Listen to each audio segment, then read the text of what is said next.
So I heard a quote once that said, every big problem was once a small problem. And I think this is a good way to look at a lot of things going on in business is, the lesson here is to solve problems when they're small and easier to deal with. There's a guy that I was talking to recently that he had kind of taken some time off from his business and his business was still running, still selling stuff, still producing revenue and profit. Not a lot of profit, but he basically stopped doing any financial management whatsoever. Like literally had no idea what was going on. Like not even paying off credit cards. It was like insane. And now he's kind of trying to dig himself out of that hole. And he once had a good business, doing $1 million plus a year, doing pretty well. And so, this is an important lesson for us all to take home at different levels. I mean, that's kind of an extreme example. When I was, we put on an event, I would say maybe 7 years ago or something in St. Lucia. And it was for people that are doing fairly well in e-commerce. And there's a guy there that had more business experience than I had. And so in one of our businesses, we were doing fairly well financially, but I felt like it was one of those situations where we would produce a ton of sales in the month. And then after we would look at our financials and I'd be like, where'd all the profit go? And I just didn't want to deal with the finances. It was kind of a mess. And this guy, he was doing a presentation at our event and he showed this slide that had this ostrich sticking its head in the sand. And he was saying, this is how most entrepreneurs kind of treat their finances. And I was talking to him afterwards, telling him what we had going on. And he gave me like a relatively simple solution. He's like, Matt, you got to review your financials every month. You probably want to have a weekly check-in with whoever's managing your finances. And you want to do a monthly review with that person of your financial performance from the prior month. He's like, that's it. He's like, it's not nothing, but it's not that much either. And so to me, like some of these things are more like brushing your teeth. It's like you don't need to brush your teeth 10 times a day, but if you don't brush your teeth at least once or twice a day, eventually you're gonna have problems. But once or twice a day is enough. It's like, then you're good to go. And I think a lot of things in our lives are like that, especially in business, is that we don't have to, throw everything away and spend all our time solving this thing, but it just needs some regular sort of attention. And so same thing with our finances. And so the first thing I would look at is, what problems are you avoiding facing right now?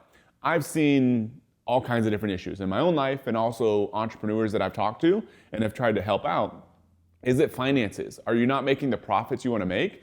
If so, you may need to make some hard decisions. Is it people issues that you've been avoiding? There's always people that could be causing trouble or maybe not a good fit for you or your company.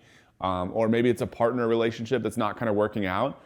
Or maybe it's a product side. I've seen this a lot as well in e-commerce.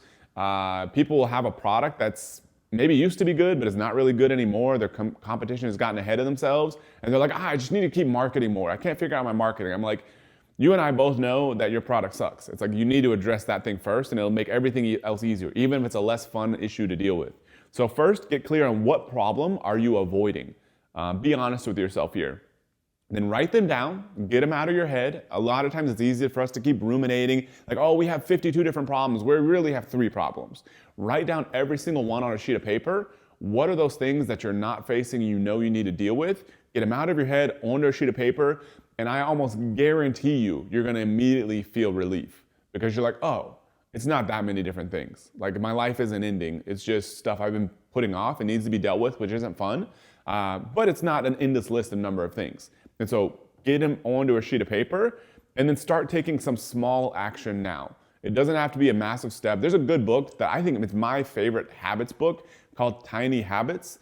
But the general premise of the book is basically what's in the title, is just doing some tiny little step towards what you want to do. And so he was talking about, I think in that book, he gave the example of doing push-ups.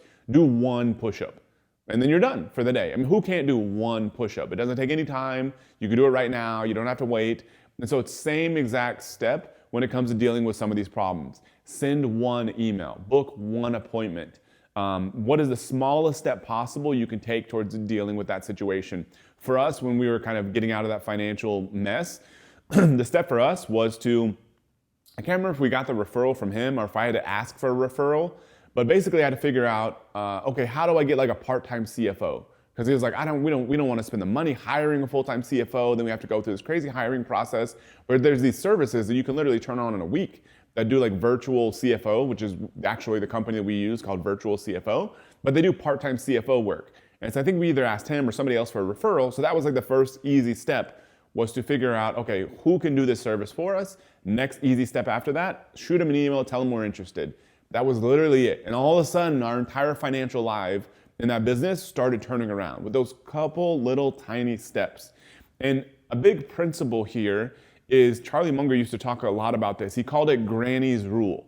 And what he meant by Granny's Rule was, I literally looked up the quote when I was preparing for this episode: eat your carrots before your dessert. And so basically, like, do the thing that is more difficult or harder to do first thing in the day. Your willpower is the highest. You don't have all this baggage from the day kind of slowing you down. So do the hard thing first. And so if this is something you've been putting off for a while, if it's a financial issue, people issue, product issue, maybe a marketing issue, deal with that thing first. And it don't have to be a massive step. It could be a tiny little action early in the day. If you do that every day for 10 days, you're probably gonna have the problem solved. The next little tiny action first thing. Because remember, tying back to the beginning of this episode, every big problem was once a small problem.